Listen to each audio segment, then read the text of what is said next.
Human rights lawyer and senior advocate of Nigeria, Femi Falana, has criticized the administration of President Bola Tinubu, saying its economic policies have made life better only for the rich, while worsening the plight of the masses. The senior lawyer, who spoke on Monday's edition of Channels Television's Politics Today, said that although some top officials within the All Progressives Congress, APC, celebrated Tinubu's 2 years in office, many Nigerians struggle to survive under excruciating economic conditions worsened by Tinubu's policies. For members of the government, and I'm talking of top officials, it's been very rosy. One of them was singing a week ago that things are getting better. Of course, for the rich, the bourgeoisie, things are getting better. But for the masses of our people, things are getting tougher because they are going through an excruciating economic crisis, Falana stated.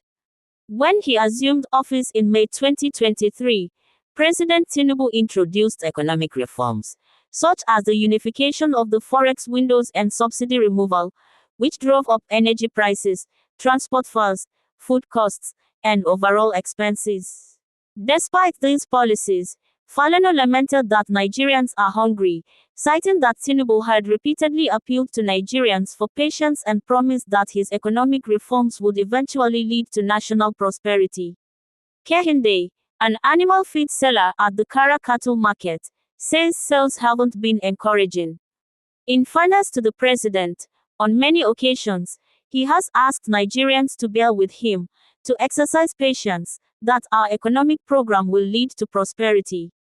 Whether you believe that or not is another matter, but the government itself realizes that there is a crisis in town, that people are hungry, that many are about to withdraw their children from school because of the rigid implementation of neoliberal policies dictated or endorsed by the IMF and World Bank, the lawyer added.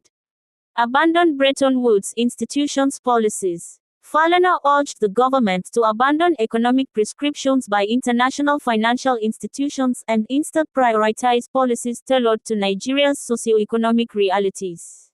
He further criticized the government's decision to devalue the naira, noting its devastating impact on the cost of living. My position, which I have made repeatedly clear, is that the government must abandon the prescriptions of the Bretton Woods institutions and have confidence in Nigeria so that Nigerians can be given the opportunity to run this country in the interest of our people. If you devalue the currency of a country that is import-oriented, you are going to have an astronomical rise in the price of goods, and that is what has happened to our country. You devalue the currency, and you lose interest, he said. The human rights advocate challenged Nigerians to take a more active role in democratic accountability. I want to challenge Nigerians to appreciate that budgets are presented to the National Assembly by the President. Governors also present budgets to their respective houses of assembly. Nigerians must take these budgets, identify the items one by one, and ensure we follow up and monitor their execution. Falana also called on the Independent National Electoral Commission, INEC, to discourage premature political campaigns, stressing that governance should take precedence at this time. I have seen a lot of politics going on and had expected INEC to intervene by saying, we haven't lifted the ban on electioneering, therefore, concentrate on governance for now. The lawyer's remarks came amid growing support within the ruling party for Tinubu's re-election in 2027. Do well to subscribe. Thank you.